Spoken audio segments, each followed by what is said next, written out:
The moment Willa Jenkins saw the blood on her hands, she knew she could never go back to the life she had left behind in St. Louis.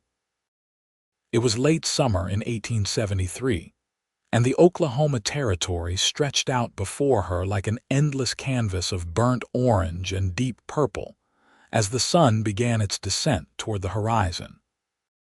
She had been traveling for 3 weeks now, her small wagon pulled by a single stubborn mule named Copper, and she was tired right down to her bones. The weight of what she had done pressed against her chest with every breath, making the warm evening air feel thick and suffocating despite the gentle breeze that carried the scent of prairie grass and wildflowers. She had stopped her wagon near a small creek about 5 miles outside of Tulsa, too exhausted to continue into town before nightfall. The land here was beautiful in a raw, untamed way that made her heart ache with something she could not quite name. After tending to Copper and building a small fire, she found herself lying on her back in the tall grass, away from the flickering light of her camp, staring up at the vast expanse of stars that seemed so much brighter out here than they ever had back home. 1, 2, 3, 4. She counted them silently, moving her gaze slowly across the darkness, finding comfort in the simple mathematics of it. 5, 6, 7, 8. Back in St. Louis, she had been a school teacher, good with numbers and letters, patient with children who struggled to learn their lessons. 9, 10, 11, 12. That life felt like it belonged to someone else now, someone who had not done what she had done. Her hand moved unconsciously to her ribs, where the bruises had finally started to fade from purple to a sickly yellow-green. 3 broken ribs, the doctor had said, though she had not told him how it happened. She had not told anyone. 13, 14, 15, 16. The sound of a horse approaching made her sit up quickly, her hand reaching for the old revolver she kept tucked in her belt. Her father had taught her to shoot when she was 16, insisting that a woman needed to know how to protect herself. She had never imagined she would actually need to use that skill, and certainly not in the way she had. "Easy there, miss," a male voice called out from the darkness. "I mean no harm. Just saw your fire and wanted to make sure you were all right out here alone." Willa kept her hand on the revolver but did not draw it. Her eyes adjusted to make out the silhouette of a man on horseback, tall and broad-shouldered, keeping a respectful distance from her camp. "I am perfectly fine," she said, her voice steadier than she felt. "I appreciate your concern, but I do not need assistance." The man dismounted, and as he led his horse closer to the firelight, she could see him more clearly. He was young, maybe 25 or 26, with dark hair that curled slightly at the edges where it touched his collar. His face was lean and sun-weathered, with strong features and eyes that looked almost gray in the flickering light. He wore the clothes of a working cowboy, worn denim trousers, a faded blue shirt, leather vest, and a hat that had seen better days. A star-shaped badge glinted on his vest. "Name's Elijah Quinn," he said, stopping a good 10 feet from where she sat. "I am deputy in Tulsa, just heading back from checking on some cattle rustling reports up north. I did not mean to startle you, madam. It is just not safe for a woman to be camping alone out here. There have been some unsavory characters passing through lately." Willa slowly removed her hand from her revolver, though she remained tense. "Willa Jenkins. I was planning to continue into Tulsa in the morning." Elijah nodded, his eyes taking in her camp with a practiced assessment. She could see him noting the single mule, the small wagon packed with what few possessions she owned, the way she held herself with the rigid posture of someone ready to run or fight at a moment's notice. "You are welcome in town, Miss Jenkins," he said carefully. "Though I should warn you, Tulsa is not much to speak of. We have about 200 people, a general store, a saloon, a church, and not much else." but folks are generally decent, and we have a few families who might be able to offer you work if you are looking." "I was a school teacher," Willa said before she could stop herself. "In St. Louis. I am hoping to find similar work here." Something shifted in Elijah's expression, a softening around his eyes. "A school teacher. Well, that is something. We have been trying to get a proper school going for the better part of a year now. Mrs. Henderson has been teaching the children in her parlor, but she is getting on in years and has been hoping someone with real training might come along." Willa felt a small flutter of hope in her chest, the first she had felt in weeks. "Truly, truly," Elijah confirmed. He hesitated, then added, "Miss Jenkins, I do not mean to pry, but you look like you have been traveling hard. Are you running from something?" The question hung in the air between them, and Willa felt her heart begin to race.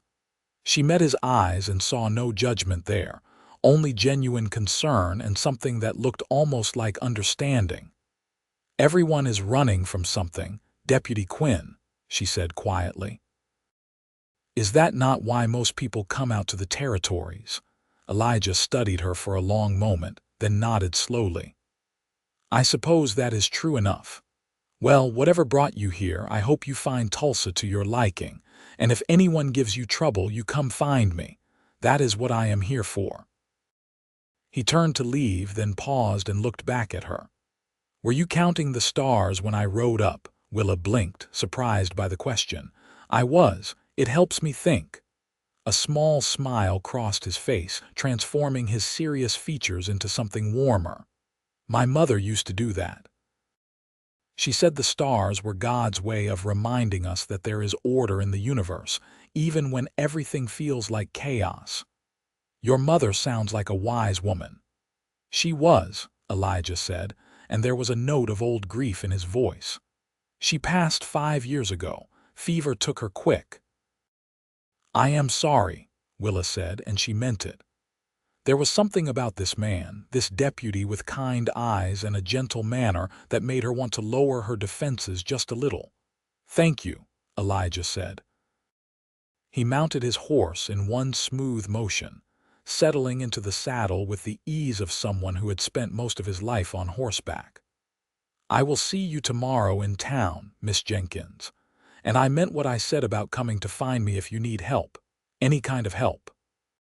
He rode off into the darkness, and Willa watched him go, her heart still beating faster than it should.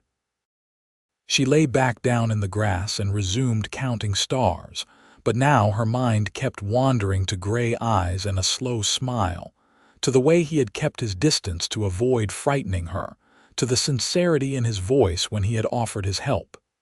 23, 24, 25, 26. She forced herself to focus on the numbers, to push away thoughts of the deputy and the unexpected warmth his presence had created in her chest. She could not afford to get close to anyone, not now, not with what she had done. 27, 28, 29, 30. But as she finally drifted off to sleep under the vast Oklahoma sky, it was not numbers she dreamed of, but gray eyes and a voice that promised safety. The next morning, Willa rose with the sun and made quick work of breaking camp. She ate a simple breakfast of hardtack and dried beef, fed and watered copper, and started the final leg of her journey to Tulsa. The morning was cool and pleasant, with a breeze that carried the promise of the hot afternoon to come. As she drove her wagon along the rutted trail, she found herself thinking about Elijah Quinn and his offer of help. She had not told anyone the truth about why she left St. Louis. As far as her few friends there knew, she had simply decided to seek her fortune in the territories, drawn by the promise of land and opportunity. They did not know about Thomas, about the marriage proposal she had initially accepted with hope and excitement, about how quickly his charming demeanor had curdled into possessiveness and anger. They did not know about the night 3 months ago when his fists had cracked her ribs and left her bleeding on the floor of her small apartment. They did not know about the night 2 weeks after that when he had come back, drunk and angry, demanding she marry him immediately or face consequences.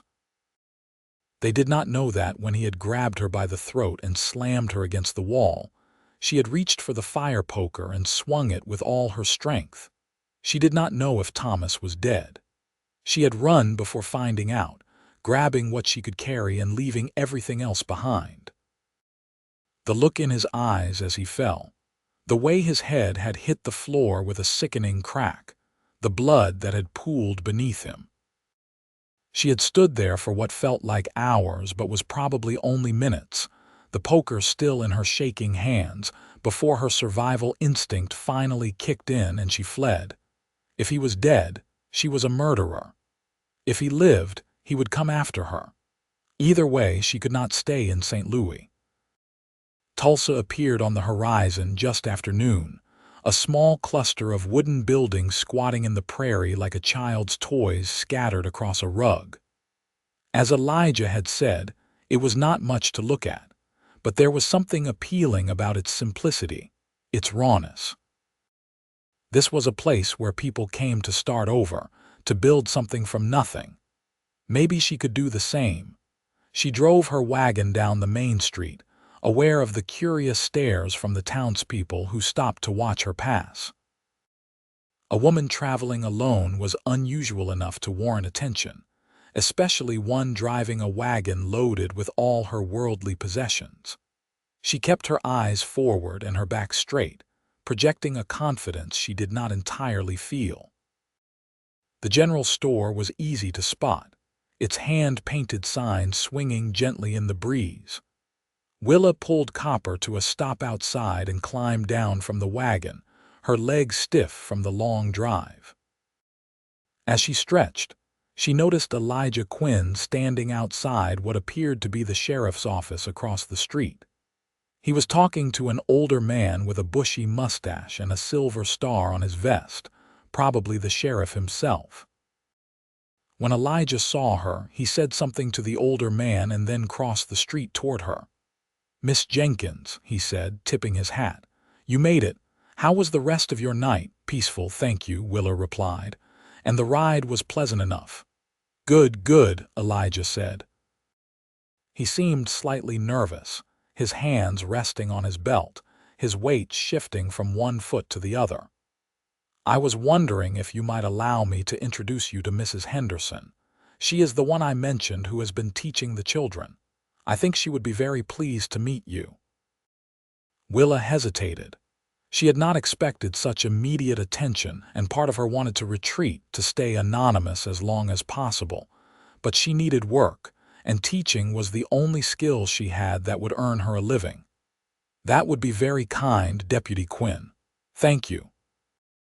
"Please, call me Elijah," he said, and that small smile appeared again, the one that transformed his whole face.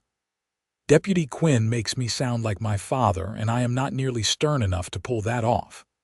Despite herself, Willa felt her lips curve into a responding smile. "Then you must call me Willa." "Willa," Elijah repeated, as if testing how the name felt in his mouth. "It suits you." He offered to stable Copper for her while she was meeting with Mrs. Henderson, and Willa gratefully accepted. She retrieved a small leather satchel from the wagon containing her teaching credentials and a few letters of recommendation she had managed to obtain before leaving St. Louis. Then followed Elijah down the street to a neat white house with a small garden out front. Mrs. Henderson turned out to be a kindly woman in her 60s with silver hair pulled back in a tight bun and sharp blue eyes that missed nothing. She invited Willa and Elijah into her parlor, which was indeed set up as a makeshift classroom with several small desks and a slate board propped against one wall. After Elijah made the introductions and excused himself, Mrs. Henderson gestured for Willa to sit and began peppering her with questions. "How long did you teach in St. Louis?" "4 years, madam. I started when I was 18, fresh out of the teacher training program." "What ages did you work with?" primarily children between 6 and 12, though I also tutored older students in mathematics and literature. Can you handle discipline? Some of our boys can be quite spirited. I believe in firm but fair discipline, Mrs. Henderson. Children need structure and clear expectations, but they also need kindness and patience. The interview continued for nearly an hour with Mrs. Henderson asking thorough questions about Willa's teaching philosophy, her experience with different subjects, and her ability to manage a classroom. Finally, the older woman sat back in her chair and studied Willa with those piercing blue eyes. "You are running from something," she said bluntly. Willa's hands clenched in her lap, but she forced herself to meet Mrs. Henderson's gaze. "I am looking for a fresh start, madam. Is that not why most people come to the territories? Do not quote Elijah Quinn at me, dear. I have known that boy since he was in short pants, and he has always been too soft-hearted for his own good," Mrs. Henderson said, but there was affection in her voice. "I am not asking you to tell me your secrets. Lord knows we have all done things we are not proud of. I am simply making it clear that I see you, truly see you, and I am still willing to give you a chance." Willa felt her throat tighten with unexpected emotion. "Why?" "Because you have good references, clear qualifications, and most importantly, you have that look in your eyes that tells me you understand what it means to fight for something," Mrs. Henderson said. "These children need a teacher who will not give up on them, who knows what it is to struggle and persevere. I think you might be exactly what they need, and perhaps teaching them is exactly what you need too." "Yes, madam," Willa whispered. "I believe you might be right, Mrs. Henderson stood and extended her hand. "Then welcome to Tulsa, Miss Jenkins. School starts in 2 weeks after the harvest is done and the families can spare their children for learning. That gives you time to settle in and prepare. The pay is not much, I am afraid. $30 a month, plus room and board. There is a small cottage behind the church that the town keeps for the teacher. It needs some work, but it is sturdy and private." $30 a month was less than half what Willa had made in St. Louis, but out here, it would be enough. And a private cottage sounded like heaven after sleeping in her wagon for weeks. "That sounds perfect, Mrs. Henderson. Thank you so much." "Thank Elijah," Mrs. Henderson said with a knowing smile. "He was the one who came to see me last night after meeting you, insisting we needed to do everything we could to convince you to stay. That young man does not often take such an immediate interest in newcomers." Willa felt heat rise to her cheeks. "He was simply being kind." Mrs. Henderson said, and that was all, but the sound carried volumes of meaning. When Willa emerged from Mrs. Henderson's house, she found Elijah waiting outside, leaning against the porch railing. He straightened when he saw her, his expression hopeful. "Well?" he asked. "I am Tulsa's new schoolteacher," Willa said, and she could not keep the smile from her face. "I start in 2 weeks." The grin that spread across Elijah's face was so genuinely delighted that it made Willa's heart skip a beat. "That is wonderful news. The children are going to love you, I just know it. And Mrs. Henderson would not have hired you if she did not think you were the right person for the job. She is very particular." "She mentioned you came to see her last night," Willa said, studying him curiously. "That was very kind of you, especially for someone you just met." Elijah's cheeks colored slightly, and he rubbed the back of his neck in what seemed like an unconscious gesture of embarrassment. "Well, I just thought, you seemed like you needed a break and we needed a teacher, so it seemed like it might work out for everyone involved." "Still, it was kind," Willa insisted. "Thank you, Elijah." The way she said his name seemed to affect him, and his blush deepened. "You are welcome, Willa. Come on, let me help you get settled in the cottage. I should warn you, it has been empty for about 6 months, so it probably needs a good cleaning." But the structure is sound, and the church ladies have been known to rally around new teachers with furniture and supplies. The cottage was indeed in need of cleaning, but it was also charming in its simplicity. It consisted of 2 rooms, a main living area with a small kitchen space and fireplace, and a bedroom barely large enough for a bed and a wardrobe. The floors were dusty, and there were cobwebs in the corners, but the windows let in good light, and there was a small covered porch out front where Willa could imagine sitting in the evenings. "It is perfect," she said, meaning it. Elijah looked relieved. "I am glad you think so. I will help you unload your wagon, and then I can bring you some cleaning supplies from the general store. Mrs. Patterson, she owns the store, will probably want to meet you anyway and will insist on extending you credit until your first pay comes in. That is how things work around here. Everyone looks out for each other." Over the next several hours, Elijah proved to be a man of his word.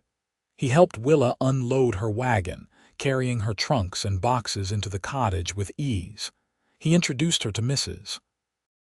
Patterson at the general store, who indeed insisted on extending credit, and also pressed a jar of her famous peach preserves into Willa's hands as a welcome gift.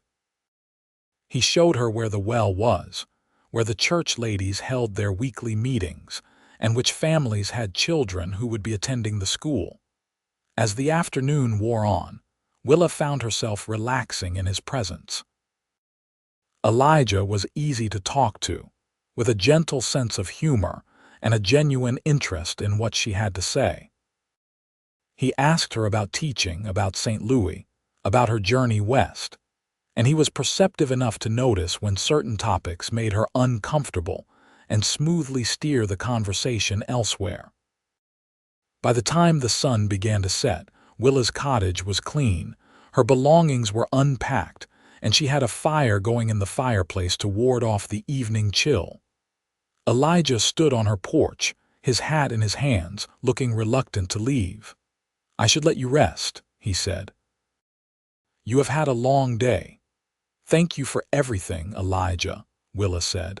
"I do not know how I would have managed without your help." "It was my pleasure," he said, and the sincerity in his voice made her believe him. He hesitated, then added, "Willa, I know it is forward of me, and you can absolutely say no, but I was wondering if you might allow me to call on you sometime. Properly, I mean. Maybe take you to dinner at the hotel restaurant or for a ride if the weather is nice. I would like to get to know you better." Willa's breath caught in her throat.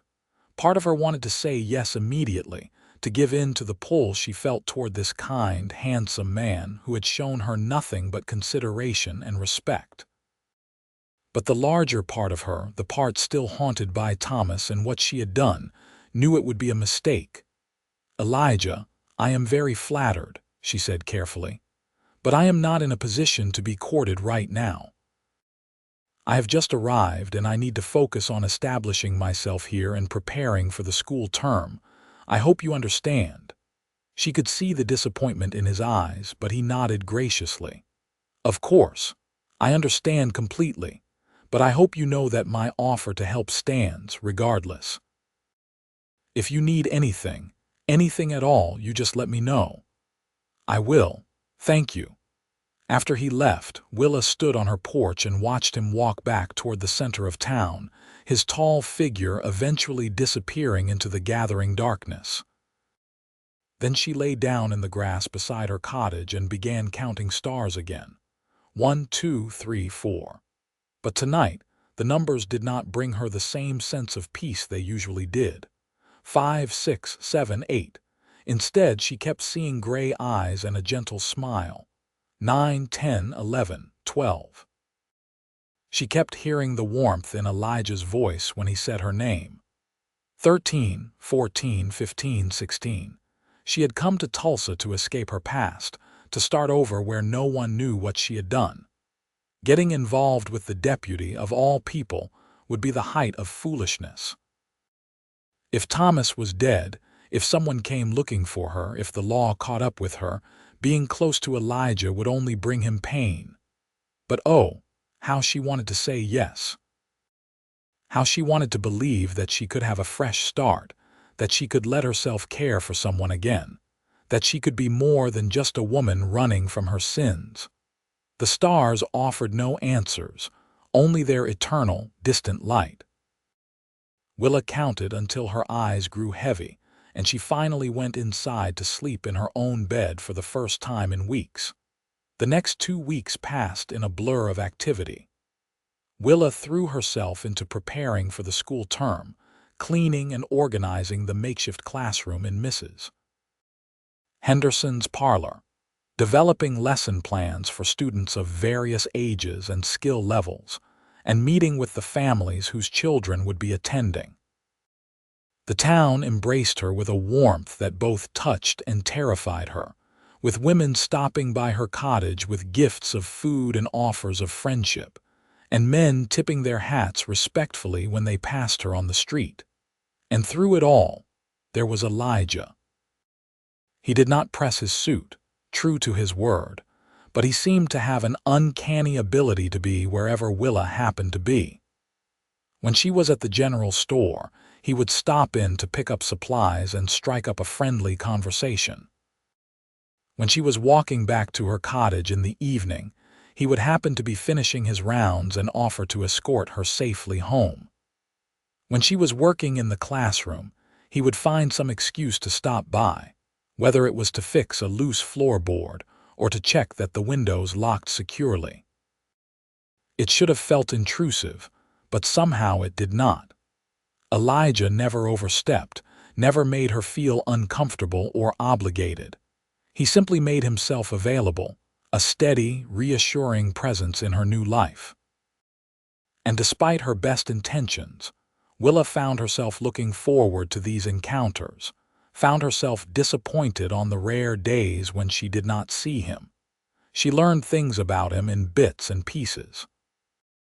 He was 24, 3 years younger than she was, and had been orphaned at 19 when his parents died of fever.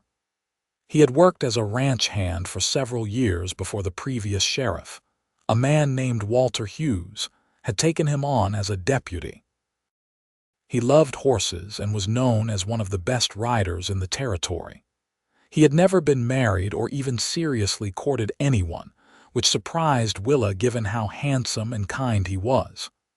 "I guess I was just waiting for the right person," he said one evening when she asked about it. They were sitting on the steps of the church, watching the sunset paint the sky in shades of orange and pink.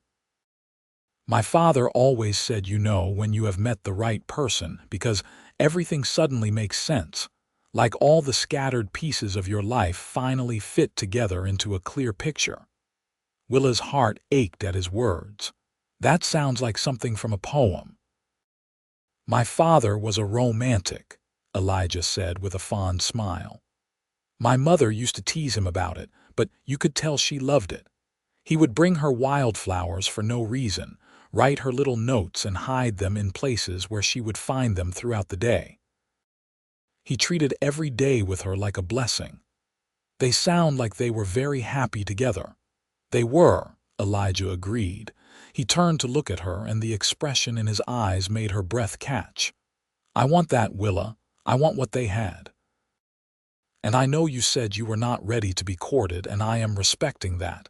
But I need you to know that when you are ready, if you are ever ready, I am here. I am not going anywhere." Willa did not know what to say to that, so she said nothing, just looked out at the sunset and tried to ignore the way her heart was pounding. After a moment, Elijah stood and offered her his hand to help her up. His hand was warm and calloused from work, and Willa held it a moment longer than strictly necessary before letting go. The first day of school arrived with perfect autumn weather, cool and crisp with a bright blue sky. Willa woke early, too nervous to sleep, and dressed in her best skirt and shirtwaist. She had spent the previous evening arranging the classroom one final time, making sure each desk had a slate and chalk, that her teaching materials were organized and ready, that everything was perfect. 15 children showed up that first morning, ranging in age from 6 to 13. They were a mixture of farm children with sun-browned skin and work-roughened hands, and town children who looked at Willa with curious, assessing eyes.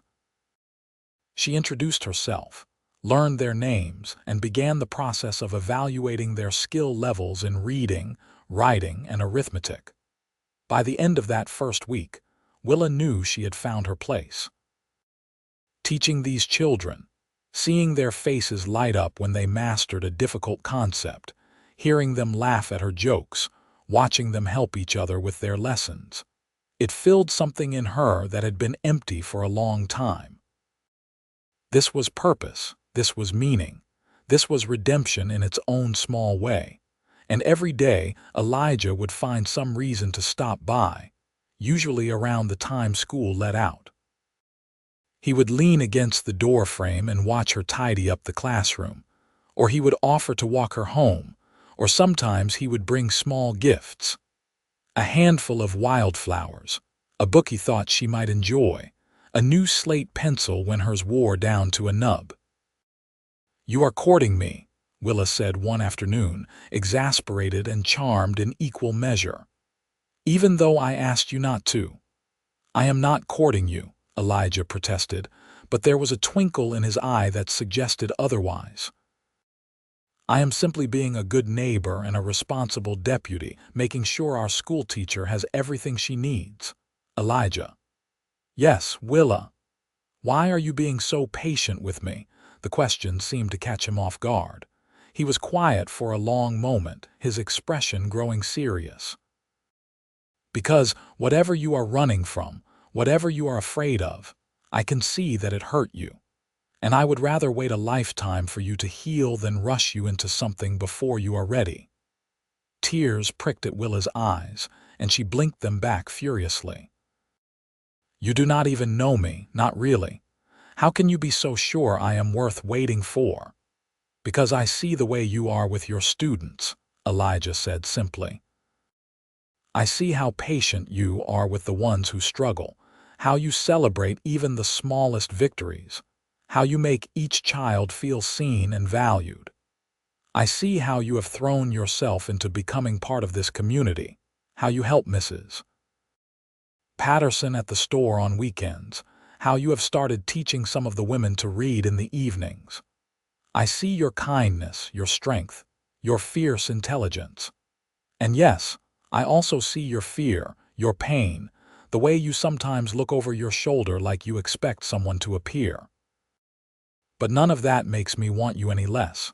If anything, it makes me want to be the person who helps you feel safe again." Willa could not stop the tears then. They spilled down her cheeks, and she wiped at them angrily, frustrated by her own weakness. But Elijah just pulled a clean handkerchief from his pocket and handed it to her, not trying to touch her, not pushing for more than she could give. "I killed someone," she said, the words tumbling out before she could stop them. "Or I might have. I do not know if he is dead, but I hit him and he fell and there was so much blood. I ran before I could find out." She expected shock, horror, judgment. Instead, Elijah just asked quietly, "Was it self-defense?" Willa nodded, unable to speak.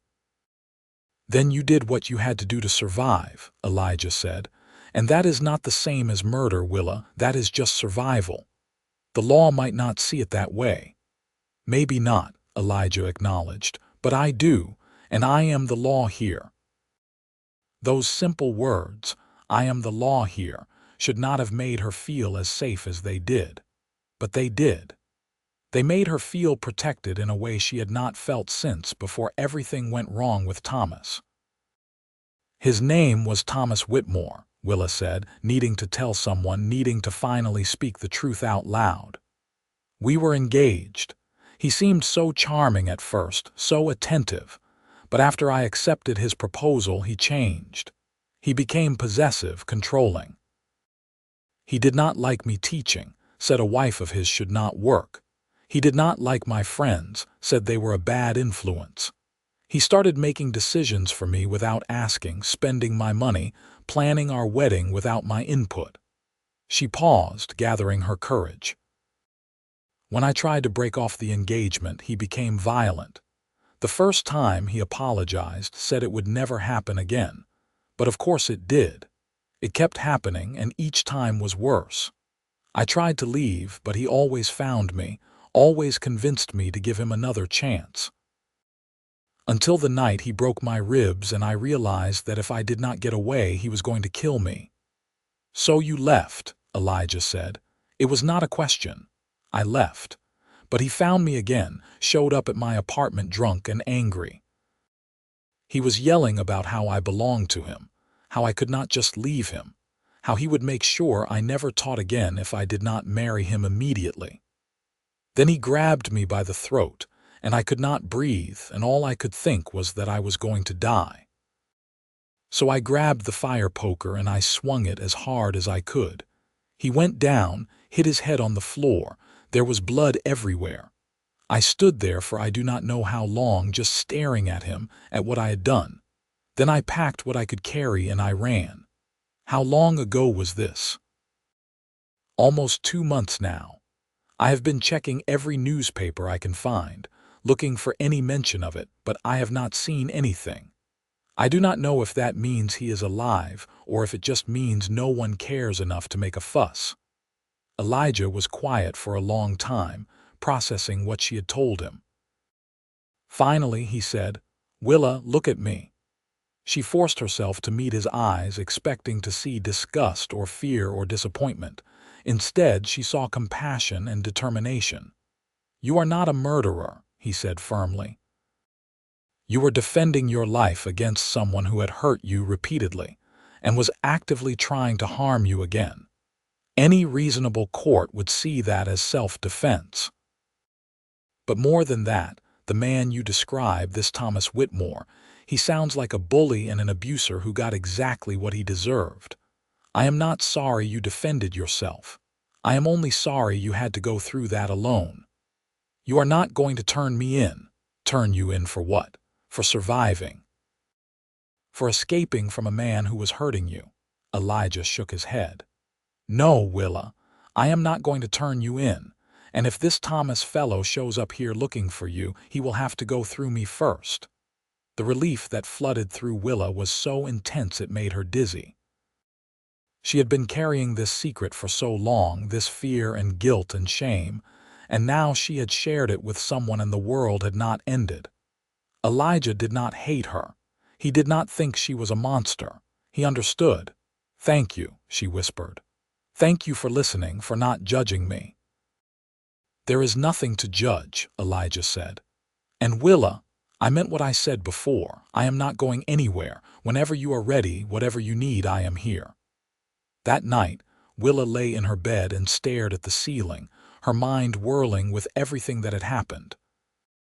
She had told Elijah the truth, and he had not rejected her. He had offered her protection, understanding, acceptance. For the first time since that terrible night in St. Louis, she allowed herself to hope that maybe, just maybe, she could have a real future here. But hope was a dangerous thing, she reminded herself. Hope made you vulnerable, made you believe in possibilities that might not exist. She had hoped that Thomas would change, and look where that had gotten her. Still, as she finally drifted off to sleep, her last thoughts were of gray eyes and a promise. "I am here." Autumn deepened into winter, and Willa settled more fully into her life in Tulsa. Her students thrived under her teaching, and she found immense satisfaction in watching them grow and learn. Little Annie Patterson, who had been shy and hesitant at first, was now one of the brightest students in the class, devouring every book Willa could find for her. The Mitchell twins, notorious troublemakers, had responded well to Willa's firm but fair discipline, and were now helping tutor some of the younger children. Even Thomas Henry, a sullen 13-year-old who had initially refused to participate, had started to engage with the lessons, particularly when Willa discovered his talent for mathematics. The women of Tulsa had taken Willa into their fold, inviting her to quilting bees and church socials, sharing recipes and gossip, treating her like one of their own. Willa had not had many female friends in St. Louis, and she found herself treasuring these relationships, the easy camaraderie and support they offered. And through it all, there was Elijah. He had kept his word about not pushing her, but his presence in her life remained constant. He had taken to eating lunch with her several times a week, bringing food from the hotel restaurant and sitting with her in the classroom while they talked about everything and nothing. He taught her to ride better, taking her out on gentle trails and showing her the beautiful country surrounding Tulsa. He brought her books from his own collection, knowing her love of reading. He fixed things around her cottage without being asked, repairing a loose step here, a drafty window there. And slowly, carefully, Willa began to lower her walls. She told Elijah about her childhood in Missouri, about her parents who had died when she was 16, leaving her alone except for an aunt who had paid for her teacher training but otherwise took little interest in her. She told him about her first teaching position, about the students she had loved, about the satisfaction of knowing she was making a difference in young lives. She told him about her dreams, her fears, her hopes for the future, and Elijah shared himself with her in return. He told her about growing up on a small ranch, learning to ride before he could properly walk, helping his father with the cattle and his mother in the garden. He told her about the loneliness after his parents died, about how Sheriff Hughes had saved him from drowning his grief in whiskey by offering him the deputy position. He told her about his belief in justice tempered with mercy, about his conviction that people deserved second chances, about his dream of one day having a family of his own. "Sometimes I wonder if I am being selfish," he admitted one cold December afternoon as they sat in the classroom after the students had left. "Staying here in Tulsa, I mean. It is a small town and the pay is not great, and there is not much chance for advancement. But this place, these people, they feel like home. And I keep thinking that the things that matter most, family and community and a sense of purpose, those are not things you can buy with money or prestige." "I do not think that is selfish at all," Willa said. "I think it is wise. Too many people spend their lives chasing things that do not bring them happiness, forgetting that contentment is its own form of wealth." Elijah looked at her with such warmth in his eyes that Willa felt her heart skip a beat. "Is that what you have found here, Willa? Contentment?" "I think I am beginning to," she said honestly. "For the first time in a long time, I feel like I am exactly where I am supposed to be."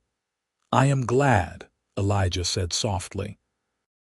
Then, after a pause, "Willa, I know you said you were not ready to be courted, but it has been 3 months now since you came to Tulsa.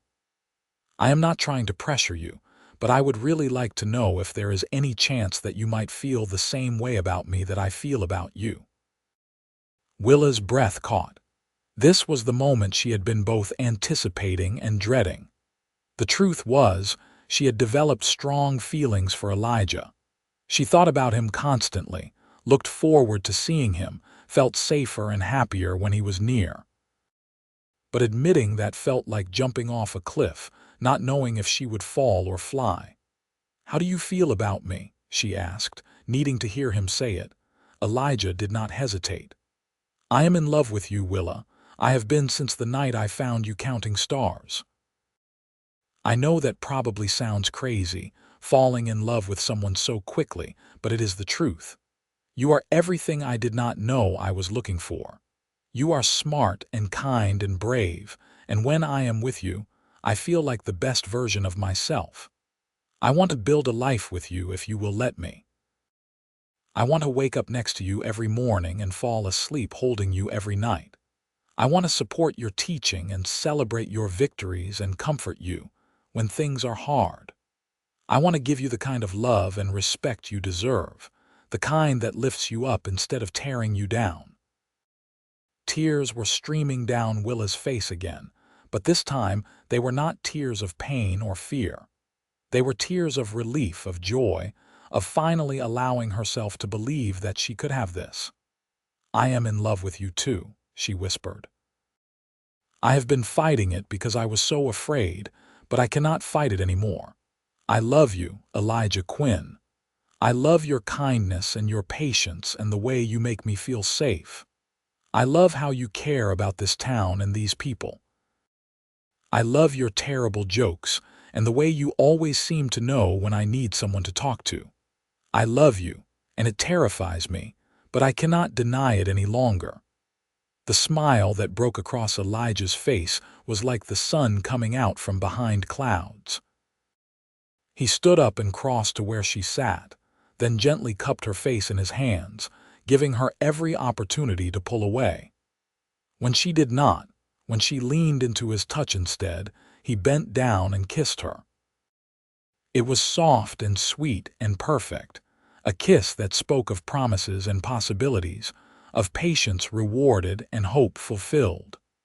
Willa felt something that had been tightly wound inside her finally begin to relax, to open. This was what love was supposed to feel like. Not possessive or controlling or frightening, but gentle and affirming and joyful. When they finally pulled apart, Elijah rested his forehead against hers. "Does this mean I can officially court you now?" Willa laughed, the sound bright and unguarded. "Yes, Elijah, you can officially court me." "Thank God," he said fervently. "Because I have been planning our first official date for months, and I was starting to worry I would never get to actually execute it." That Saturday, Elijah took Willa on a picnic to a beautiful spot about an hour's ride from town, where a creek ran through a grove of cottonwood trees. He had packed a basket full of food from the hotel restaurant, along with a blanket, and even a book of poetry he had borrowed from Mrs. Henderson, thinking Willa might enjoy having him read to her. They spent the afternoon talking and laughing, and for the first time in her life, Willa felt completely at ease with a man. There was no tension, no walking on eggshells, no wondering what might set off his temper. Elijah was exactly who he appeared to be: kind, honest, and genuinely interested in her thoughts and feelings. As the sun began to set, painting the sky in brilliant shades of orange and purple, they lay on the blanket and looked up at the early evening stars beginning to appear. "Are you counting them?" Elijah asked softly. "No," Willa said, surprising herself. "I do not need to anymore. I used to count them when I felt overwhelmed, when I needed to focus on something simple and orderly to keep the chaos at bay. But I do not feel overwhelmed anymore. I feel peaceful." Elijah took her hand, lacing their fingers together. "I am glad. You deserve peace, Willa. You deserve to feel safe and happy." "I do feel safe with you," Willa said. "You make me believe that good men really do exist, that not all relationships have to be battlegrounds." "They do not," Elijah assured her. "My parents taught me that a marriage should be a partnership where both people support and respect each other, where decisions are made together, where problems are solved through communication instead of conflict. That is what I want to build with you, Willa. A relationship based on mutual respect and love." "That sounds wonderful," Willa said, her voice thick with emotion. "That sounds like everything I have ever wanted." They stayed there until full dark, watching the stars emerge one by one, talking about their dreams for the future.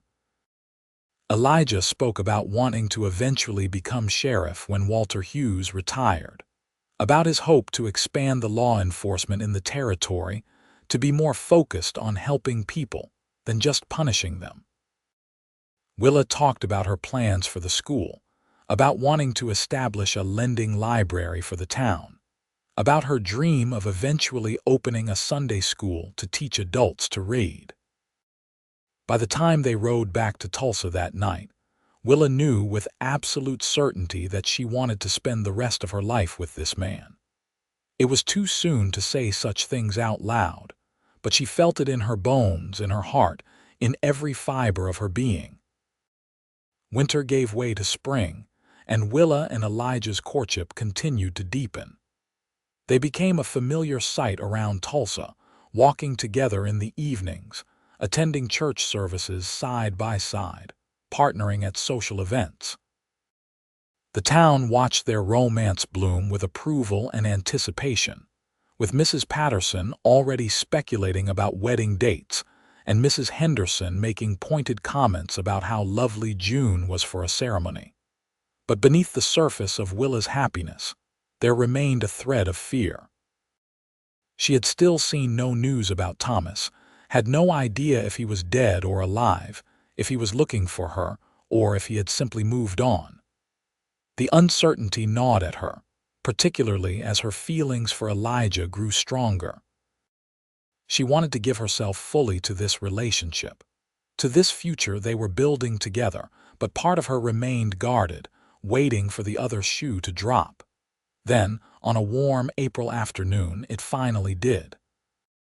Willa was in the classroom, helping one of her students with a difficult arithmetic problem, when she heard raised voices outside. She looked up to see Elijah striding toward the building, his face set in grim lines she had never seen before. Behind him, looking annoyed but uninjured, was Sheriff Hughes. "Willa," Elijah said as he entered the classroom, "I need you to come with me, please, right now." The tone of his voice, urgent and serious, made Willa's heart begin to race. "What is wrong? What has happened?" "There is a man at the sheriff's office," Elijah said carefully.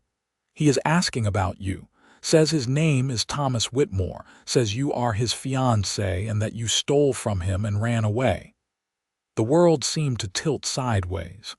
Willa gripped the edge of the desk to steady herself, her mind whirling. Thomas was alive. Thomas was here. Thomas had found her. "Breathe, Willa," Elijah said, moving closer to her but not touching her in front of the students. "Just breathe. I am not going to let him hurt you, I promise, but we need to handle this properly through the law. Can you dismiss the children and come with us?" Willa nodded numbly. She somehow managed to tell her students that school was ending early today, that they should go straight home, and that she would see them tomorrow. The children filed out, looking curious and a bit concerned, but too well trained to ask questions. Once they were gone, Willa turned to Elijah. "What did you tell him?" "Nothing yet," Elijah said. "He showed up about an hour ago, making all kinds of accusations. Sheriff Hughes told him that you were a respected member of the community, and that any accusations against you would need to be properly documented and investigated.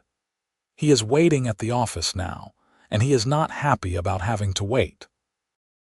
"I do not want to see him," Willa said, hating how small her voice sounded. "I cannot see him, Elijah. Please do not make me see him."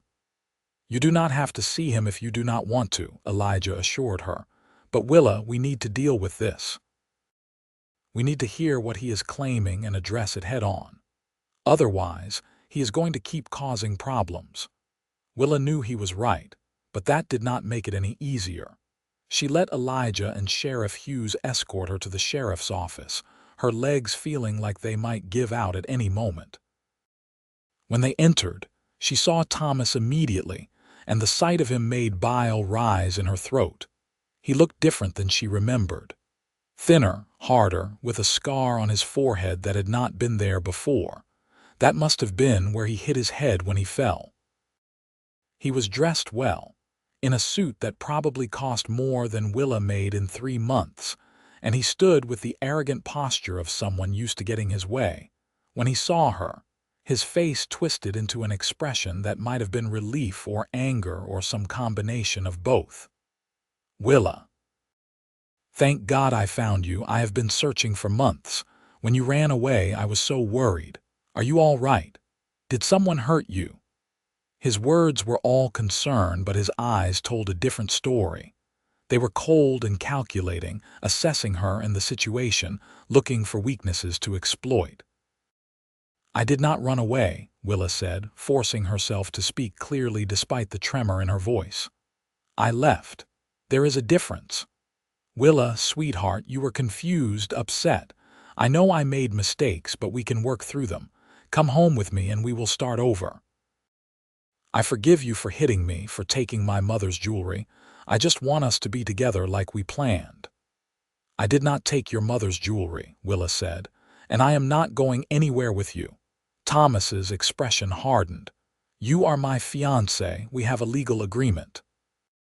You cannot just break it off and run away to the territories like some common outlaw." "Mr. Whitmore," Sheriff Hughes interjected, his voice firm but polite. "Miss Jenkins is a free woman and a valued member of our community. She is under no obligation to go with you or to marry you. Now, you mentioned accusations of theft. Do you have any proof of these claims?" "She took a necklace that belonged to my mother," Thomas said, "worth at least $500. It is a family heirloom." "I did not," Willa said. "I took only my own possessions when I left." "So you admit you left without notice, without even having the decency to end our engagement face to face?" Thomas said, his voice rising. "Do you know what that did to my reputation? Do you know how humiliating it was to have my fiancé just disappear?" "As humiliating as being beaten by your fiancé," Willa shot back, anger giving her courage.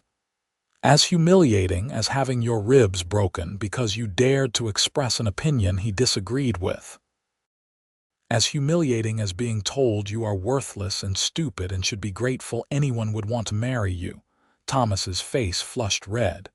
"That is a lie. I never laid a hand on you." "You broke 3 of my ribs," Willa said, her voice shaking but determined.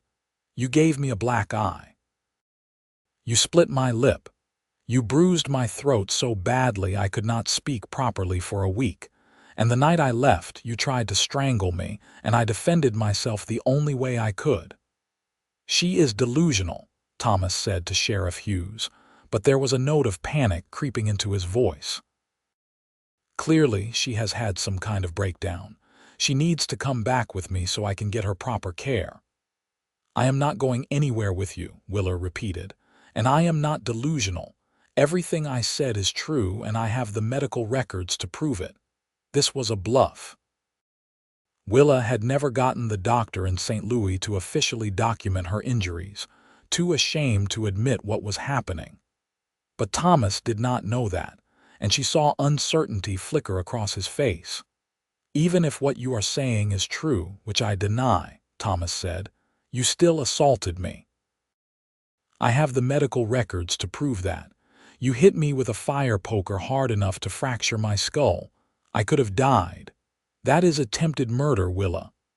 "That is self-defense," Elijah said, speaking for the first time since they entered the office. His voice was cold and hard, nothing like the warm tone Willa was used to. "If Miss Jenkins can prove you were attacking her when she struck you, then she was within her rights to defend herself by any means necessary." "And who are you?" Thomas demanded, finally seeming to register Elijah's presence. "Deputy Elijah Quinn. And I am telling you right now, Mr. Whitmore, that Miss Jenkins is under my protection. If you have a legitimate legal complaint against her, you can file it with the territorial court, and it will be properly investigated. But you are not going to harass her, threaten her, or attempt to remove her from this town. Are we clear?" Thomas looked between Elijah and Willa, and his expression turned ugly. "I see what this is. You have already moved on, found yourself a new protector. How long did you wait, Willa? A week? A few days? Or did you already have him lined up before you left?" "That is enough," Sheriff Hughes said sharply. "Mr. Whitmore, you are welcome to stay in Tulsa while you sort out your legal options, but if you continue to harass Miss Jenkins, I will have you arrested for disturbing the peace. Do you understand?" Thomas stared at Willa for a long moment, and she forced herself to meet his gaze without flinching. Finally, he said, "This is not over, Willa. I came all this way to find you, and I am not leaving without you. We made promises to each other, and I intend to hold you to them." He stalked out of the office, slamming the door behind him hard enough to rattle the windows. Willa's legs finally gave out, and she sank into the nearest chair, her whole body shaking. Elijah knelt in front of her immediately, taking her hands in his. "You did so well, Willa. You were so brave. I am so proud of you." "He is not going to leave," Willa said, tears streaming down her face. "You do not know him like I do. He will not give up. He will find a way to hurt me, to hurt you. Maybe I should just leave, go somewhere else, somewhere he cannot find me." "No," Elijah said firmly. "You are not running anymore, Willa. You have built a life here, made friends, started a career you love. You are not giving that up because some abusive coward tracked you down. We are going to deal with this together." "He is right," Sheriff Hughes said. "Miss Jenkins, I have been doing this job for 30 years, and I have seen men like Thomas Whitmore before. They are all bluster and intimidation, but they fold when someone actually stands up to them. We are going to make it very clear that you are not alone, that you have this whole town behind you, and if he is smart, he will realize he is not going to win this fight and he will move on." "And if he is not smart?" Willa asked. "Then we will deal with that too," Elijah said. "But I promise you, Willa, I am not going to let him hurt you. No matter what it takes, I am going to keep you safe." That night, Elijah insisted on staying outside Willa's cottage, sleeping on her porch with his rifle across his lap. Willa protested, saying it was not proper, but he was immovable. "I do not care about proper right now," he said. "I care about making sure you are safe. Please, Willa, let me do this." So she agreed, and she lay in her bed listening to him moving around outside, feeling both comforted by his presence and guilty that he had been drawn into her mess. She did not sleep much that night, starting at every small sound, half expecting Thomas to come crashing through her door at any moment. The next morning, Elijah knocked softly and let himself in when she called out. He looked exhausted, with dark circles under his eyes, but he managed to smile when he saw her.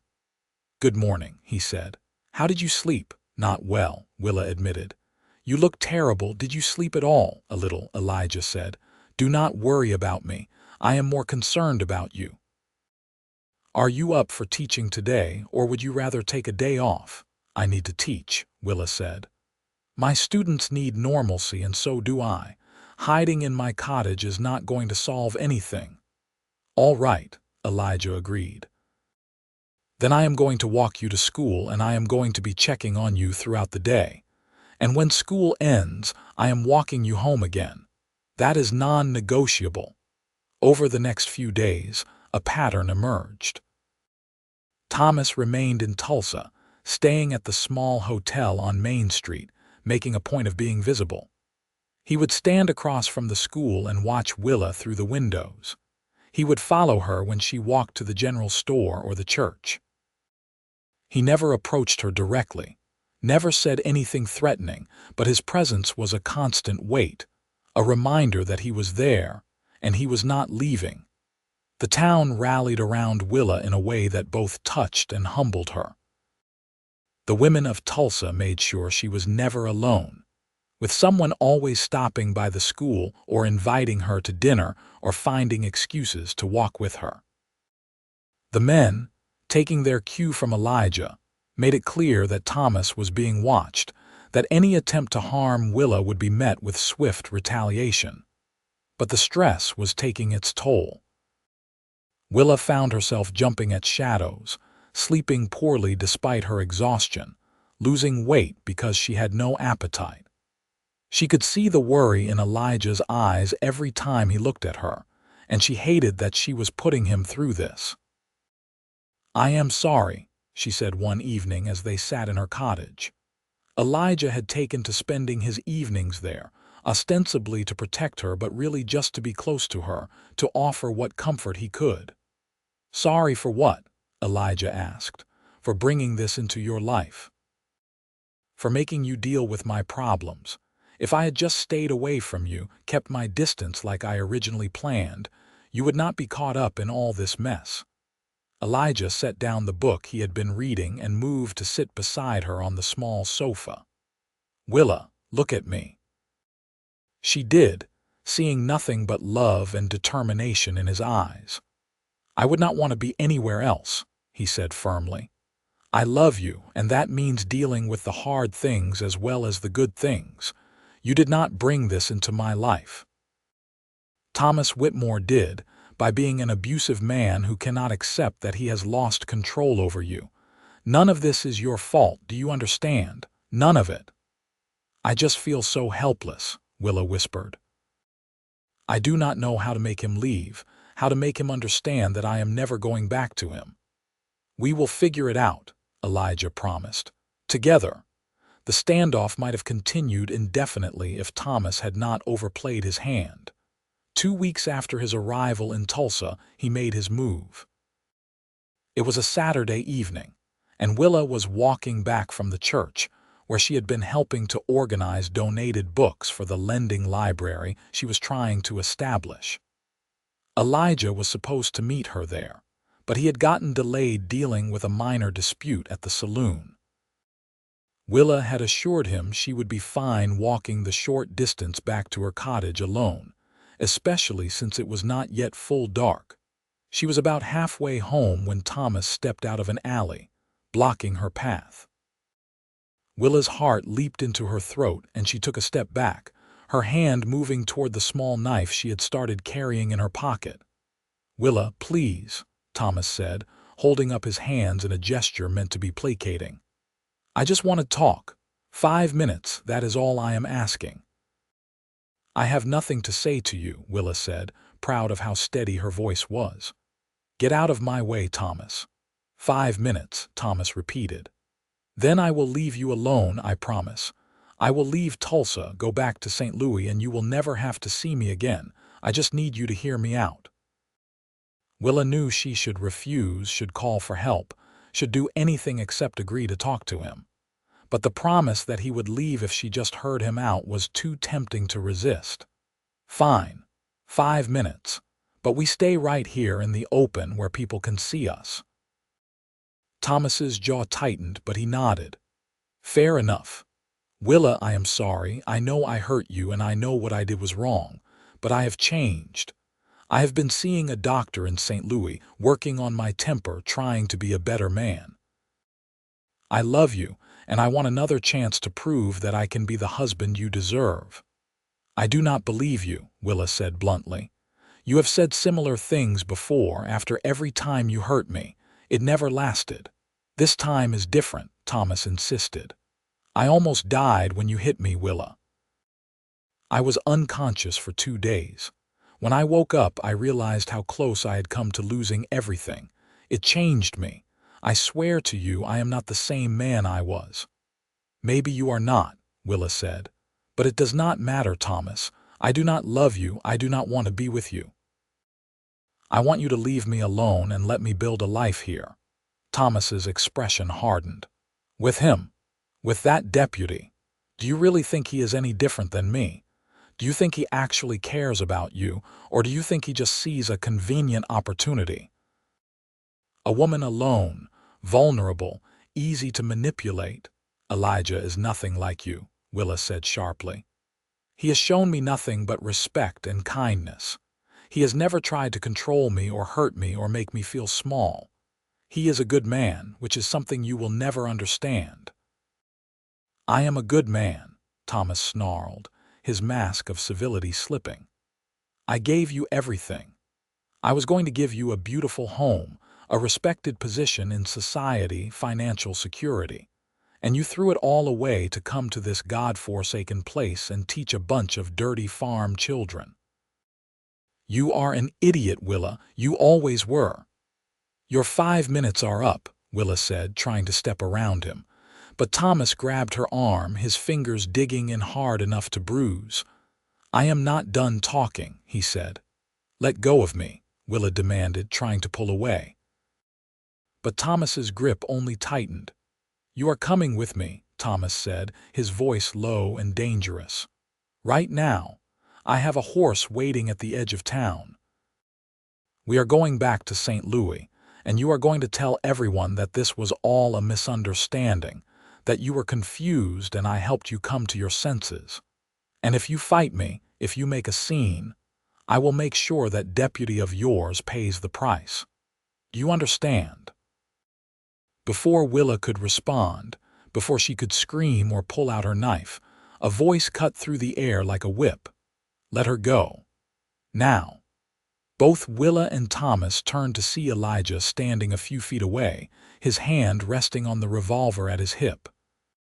His face was set in lines of cold fury that Willa had never seen before, and there was something dangerous in his eyes. "This does not concern you, deputy," Thomas said, but he loosened his grip on Willa's arm slightly. "Anything involving Willa concerns me," Elijah said. "Now let her go and step away, or I will arrest you for assault." "Arrest me? I am her fiancé. I have a right to speak with her." "You have no rights over her whatsoever," Elijah said. "She has made it clear she wants nothing to do with you. You have been harassing her for 2 weeks, and I have been patient, giving you the benefit of the doubt. But that ends now. You grabbed her against her will, threatened her, and that is assault. So you have 2 choices. Let her go and leave Tulsa tonight, or spend the next several months in a territorial jail awaiting trial." For a long moment, Thomas did not move. Willa could see him calculating his options, weighing whether he could take Elijah in a fight, whether he could somehow talk his way out of this situation. Finally, he shoved Willa away from him hard enough that she stumbled. Elijah was there instantly, catching her before she could fall, steadying her with one arm while his other hand remained on his revolver, keeping it trained on Thomas. "I am done with this pathetic town and its pathetic people," Thomas spat. "You deserve each other, a whore and a backwater deputy pretending to be something you are not. But mark my words, this is not over. You will regret humiliating me like this." "The only person who humiliated you is yourself," Elijah said calmly. "Now get out of my sight before I change my mind about arresting you."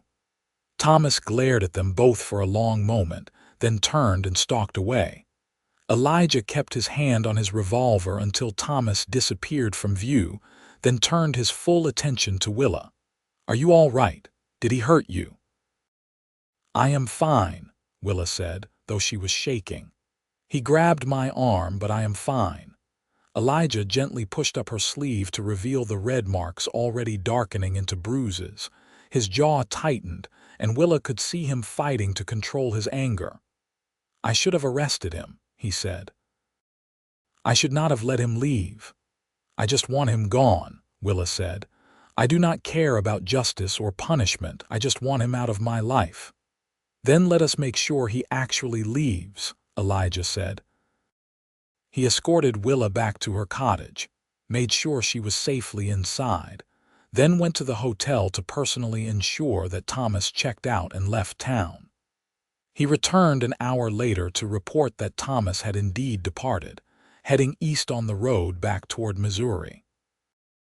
"It is over," he said, pulling Willa into his arms. "He is gone, and you are safe." Willa let herself be held, let herself finally believe that maybe, just maybe, it really was over. She buried her face in Elijah's chest and cried, releasing weeks of tension and fear and stress. Elijah just held her, one hand stroking her hair, murmuring soft words of comfort. When her tears finally subsided, Willa pulled back enough to look up at him. "Thank you," she said, "for everything. For believing me, for protecting me, for standing by me through all of this." "You do not need to thank me," Elijah said. "I love you, Willa. That means being there for you, especially when things are hard." "I love you too," Willa said, "and I think I am finally ready to stop being afraid and start really building a life with you." Elijah's face lit up with that smile she loved so much. Are you saying what I think you are saying? I am saying that if you still want to marry me, my answer is yes, Willa said, feeling lighter than she had in months. Yes, I will marry you, Elijah Quinn. Yes, I want to build a life with you. Yes to everything. Elijah kissed her then, a kiss full of joy and promise and love. And for the first time since that terrible night in St. Louis, Willa allowed herself to believe in happy endings. They were married 6 weeks later, on a beautiful June morning with the whole town in attendance. Mrs. Henderson cried throughout the entire ceremony, and Mrs. Patterson had baked a cake so elaborate it looked like it belonged in a St. Louis bakery. Sheriff Hughes walked Willa down the aisle, and the preacher's wife played hymns on the church's old piano.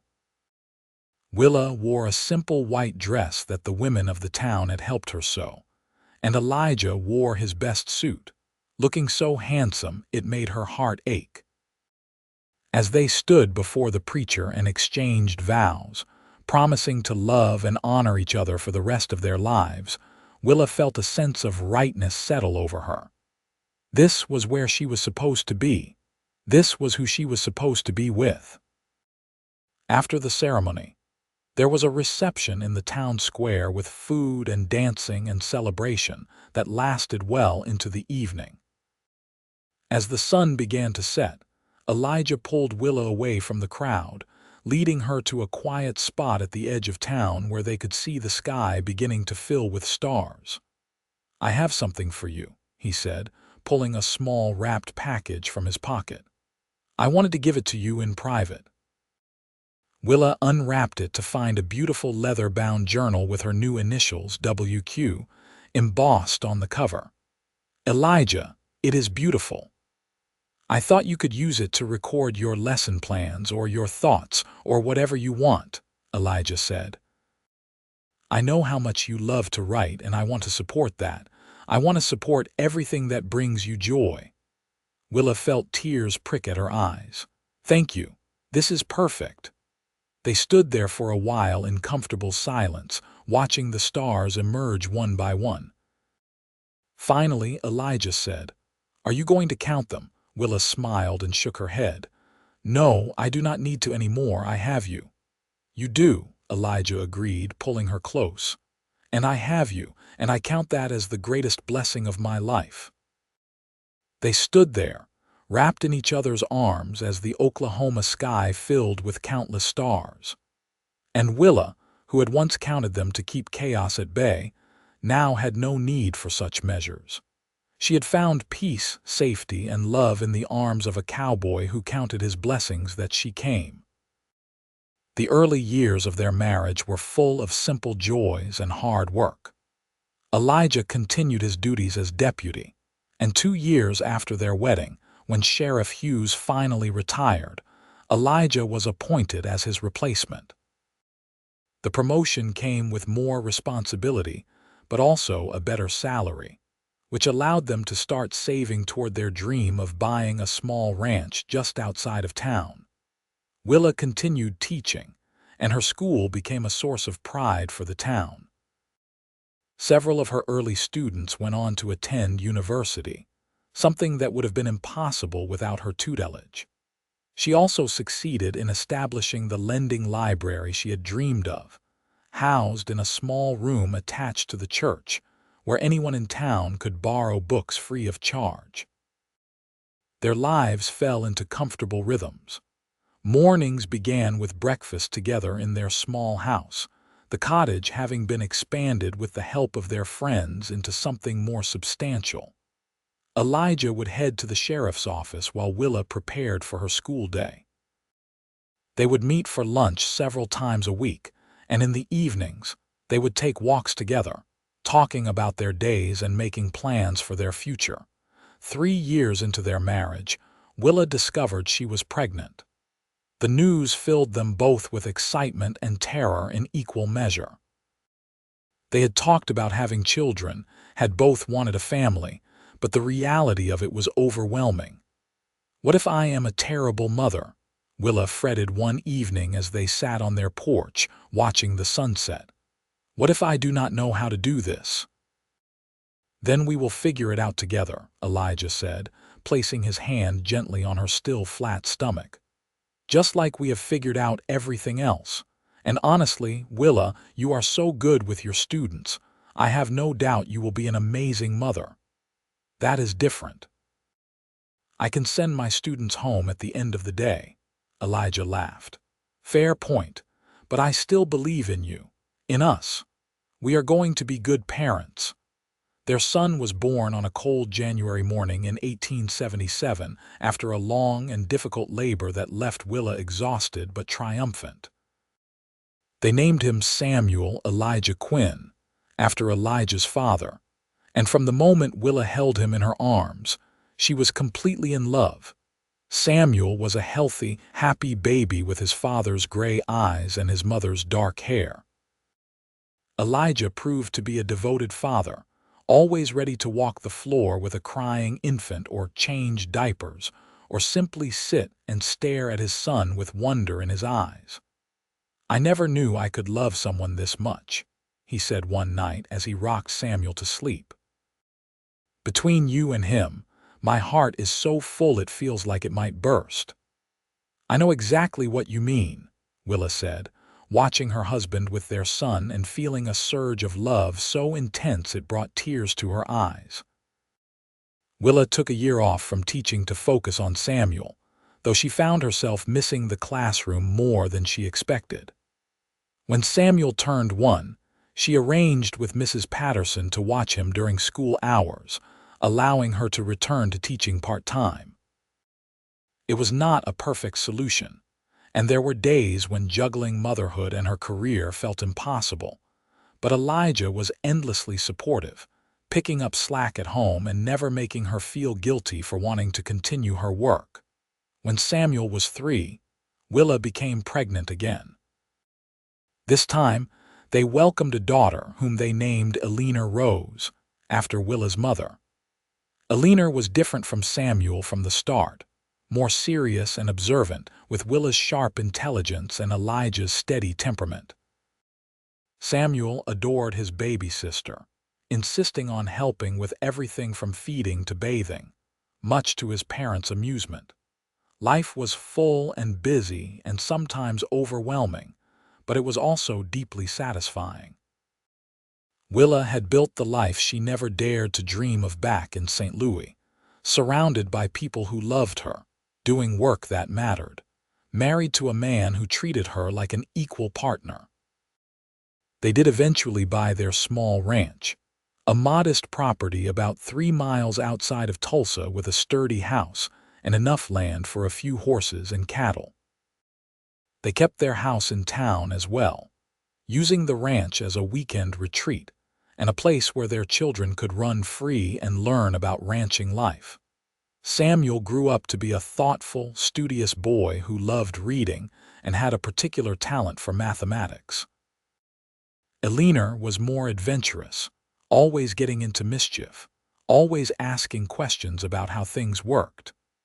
Watching them grow and develop their own personalities was one of the greatest joys of Willa and Elijah's life. When Samuel was 8 and Elena was 5, Willa discovered she was pregnant for a 3rd time. This pregnancy was more difficult than the previous 2, and she found herself exhausted and sick for most of the first few months. But when their 2nd son, Benjamin Walter Quinn, named after Sheriff Hughes, was born healthy and strong, all the discomfort was forgotten. The years passed in a blur of school recitals and birthday parties, of teaching new groups of students and helping Elijah manage the increasing responsibilities of keeping the peace in a growing town. Tulsa was changing, becoming more established, attracting new families and businesses. The railroad came through when Samuel was 10, bringing with it new opportunities and challenges. Through it all, Willa and Elijah's love remained strong. They still took walks together in the evenings when they could, still made time for each other despite the demands of children and work. They had their disagreements, of course, but they had learned to communicate, to listen, to compromise. Elijah kept his promise to treat Willa as an equal partner, always asking for her input on major decisions, always supporting her dreams and ambitions. There were hard times too. The year Eleanor turned 7, a drought hit the region, and many families struggled. Willa and Elijah did what they could to help, with Willa organizing donations of food and supplies through the school and church, and Elijah working with the town council to find solutions. They weathered the crisis together, and their community emerged stronger for it. When Samuel was 15, a young man from Kansas arrived in Tulsa claiming to be a journalist, asking questions about the town's early days. Willa felt a flutter of old fear when he approached her, asking about when she first came to Tulsa and why she had left St. Louis. But she held her head high and told him truthfully that she had come seeking a fresh start and had found a home. The journalist published his article in a Kansas City newspaper, a glowing piece about the growth of small towns in the Oklahoma Territory and the people who built them. Willa was mentioned as an example of the educated, determined women who brought civilization to the frontier. There was no mention of Thomas, no hint of scandal. It seemed that chapter of her life really was closed. She never heard from Thomas again. For years after leaving Tulsa, she would occasionally check newspapers from St. Louis, looking for any mention of him, but found nothing. Eventually, she stopped looking. Whatever had happened to him, whatever life he had built or destroyed, it had nothing to do with her anymore. On their 20th wedding anniversary, Elijah surprised Willa with a trip, just the two of them, leaving the children with Mrs. Henderson for a week. They rode out to the spot where they had their first official picnic, the place where Willa had told him she no longer needed to count stars. "You remember?" Elijah asked as they sat on a blanket, older now, with silver beginning to thread through their hair and lines of life and laughter on their faces. "Of course I remember," Willa said, leaning against him. "I remember thinking that I could not believe someone like you could actually exist, that you could be so kind and patient and good. I remember thinking that I would wait forever if that was what you needed," Elijah said. "But I also remember hoping it would not be forever, because I already knew I wanted to spend my life with you. You were so certain, even then." "How did you know?" Elijah was quiet for a moment, considering. "I think I knew the moment I saw you lying in the grass, counting stars. You looked so lost and so brave at the same time, and I just thought, this woman needs someone to believe in her, to see her, to help her find her way back to herself. And I wanted to be that person. I wanted to be everything you needed." "You have been," Willa said, tears sliding down her cheeks. "You have been everything I needed and more than I deserved." "That is not true," Elijah said firmly. "You have always deserved love and respect and happiness. I am just grateful I got to be the one to give it to you." They made love that night under the Oklahoma stars, 20 years of love and trust and intimacy between them, making every touch meaningful, every kiss a promise renewed. Afterward, as they lay tangled together, Elijah said, "Are you going to count the stars?" Willa smiled in the darkness. "No. I am just going to look at them and be grateful for all the blessings in my life, the greatest of which is you." Their children grew up strong and healthy. Samuel went to university in Kansas, studying to become a lawyer, with dreams of returning to Oklahoma to help with the transition to statehood. Eleanor surprised everyone by becoming a teacher herself, training at the same program her mother had attended, and then returning to Tulsa to teach alongside Willa. Benjamin proved to have his father's temperament and his grandfather's sense of justice, and he became Elijah's deputy when he turned 21. Willa eventually retired from teaching when she turned 50, having spent over 30 years educating the children of Tulsa. The town threw her a retirement party that seemed to include half the territory, with former students coming from as far away as Texas and Kansas, to thank her for the impact she had made on their lives. "I cannot believe all these people came just for me," Willa said to Elijah as they stood in the town square, surrounded by well-wishers. "I can," Elijah said. "You changed lives, Willa. You gave children opportunities they never would have had otherwise. That is a legacy worth celebrating." In her retirement, Willa focused on her family, on helping Alina with her own teaching, on being a grandmother to Samuel's 3 children when he returned to Tulsa with his young family. She wrote extensively, filling dozens of journals with her thoughts, her memories, her observations about life in the growing town she called home. Elijah retired as sheriff when he turned 55, passing the badge to Benjamin with pride and relief. He had served the town well for over 3 decades, maintaining law and order with a fair hand and a focus on justice tempered with mercy. In his retirement, he and Willa spent more time at the ranch, enjoying the peace and quiet, taking long rides together across the prairie.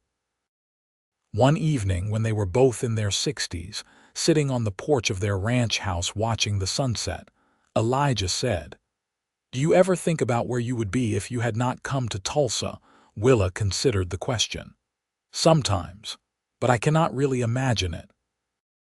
Everything good in my life came from that decision to head west, to start over in a place where no one knew me. It led me to you, to our children, to a life I never could have imagined back in St. Louis. I think about what might have happened if I had not decided to check on that campfire that night," Elijah said. "If I had just ridden past, continued on to town, never met you, my life would have been so much emptier." "We were meant to find each other," Willa said. "I truly believe that. After everything I went through, all the pain and fear, it led me exactly where I needed to be. Do you ever regret hitting Thomas? Ever wish things had gone differently?" It was a question Elijah had never asked before, and Willa took her time answering. "I regret that it came to that point. I regret that I did not see the warning signs earlier, that I did not leave the first time he hurt me. But do I regret defending myself that night? No, I do not. If I had not done what I did, I would be dead. And I would never have had this life, this beautiful, full, blessed life with you." "I am glad you defended yourself," Elijah said quietly. "I am glad you survived. I am glad you came to Tulsa. I am glad I found you counting stars that night. Every blessing in my life traces back to that moment." They sat in comfortable silence as the sun finished setting and the stars began to emerge. Willa did not count them anymore, had not needed to for decades now. But she still loved looking at them, still found them beautiful and comforting, a reminder of that night when everything began to change. "Elijah," Willa said after a while. "Yes, my love. Thank you for being patient with me. Thank you for waiting until I was ready. Thank you for showing me what love is supposed to look like. Thank you for taking a chance on a simple cowboy with more hope than sense," Elijah replied. "Thank you for building a life with me. Thank you for giving me a family and a purpose and more love than I ever thought possible." "A simple cowboy," Willa repeated with a laugh. "You have never been simple, Elijah Quinn. You are the most remarkable man I have ever known. And you are the most remarkable woman I have ever known. We are quite a pair." "Yes," Willa agreed, taking his hand and lacing their fingers together just as they had done countless times over the decades. "Yes, we are." As they sat there, hands intertwined, watching the Oklahoma sky fill with stars, Willa reflected on the journey that had brought her here. She had come to Tulsa broken and afraid, running from a past that threatened to destroy her. She had been found by a cowboy with kind eyes and a gentle heart, a man who had seen past her fear to the strength beneath. He had waited for her, believed in her, loved her with a patience and constancy that had allowed her to heal. And in healing, she had been able to love him back, to build a life that exceeded every dream she had ever dared to dream. The years had brought challenges and triumphs, sorrows and joys, but through it all, they had faced everything together. Their love had not been perfect, but it had been real and true and enduring. It had been the foundation on which they built their family, their home, their legacy. Now, in the twilight of their lives, with grandchildren running around and great-grandchildren on the way, with a town that bore the marks of their contributions and a community that loved them, Willa could honestly say she had found peace. The frightened woman who used to count stars to keep chaos at bay was gone, replaced by someone strong and secure, someone who knew her worth, someone who was deeply loved. Elijah had given her that. His love, his faith in her, his unwavering support had allowed her to become the woman she was always meant to be. And in return, she had given him the family and partnership he had always dreamed of. They had built something beautiful together, something lasting. As the last light faded from the sky and the stars shone brilliant and clear, Willa felt a profound sense of gratitude wash over her. For this man beside her, for the life they had built, for the blessings too numerous to count. She thought of that long-ago night when Elijah had first found her alone with the stars, and how he had told her his mother believed they were God's way of showing order in the universe. Maybe she had been right. Maybe everything really did happen for a reason, leading to this moment, this life, this love.